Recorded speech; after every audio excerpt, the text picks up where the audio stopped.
সেদিন সুরতের কোলে মাথা রেখে কলকাতা বাগবাজারের নাট্যাচার্য গিরিশ ঘোষ অস্ফুট স্বরে শুধু একবার ডেকেছিল, গুরুদেব গুরুদেব।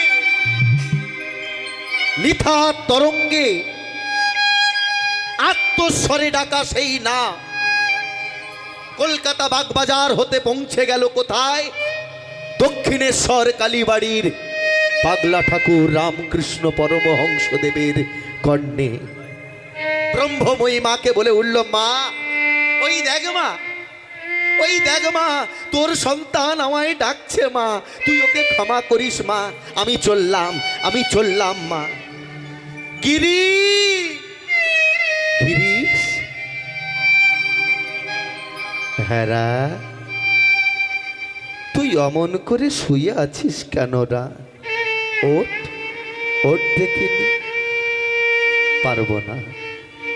এই যে গুরুদেব, আমি পারবো না।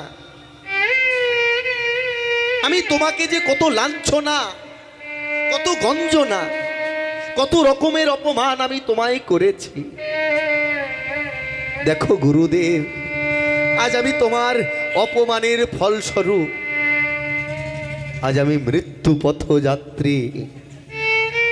ওগো গুরুদেব, বন্ধ হয়ে গেল আমার অভিনয়, বন্ধ হয়ে গেল আমার নাট্য মঞ্চ, স্তব্ধ হয়ে গেল আমার লেখনী। আজ আমি মৃত্যু পথযাত্রী। এই গিরিশ, তুই অমন করছিস কেন রা? আরে ওঠ ওঠ ওঠ ওঠ। পারবো না, আমি পারবো না গুরুদেব, আমি পারবো না, আমি চলতে পারবো না। তুমি কতবার আমাকে কৃপা করতে চেয়েছো, করুণা করতে চেয়েছো,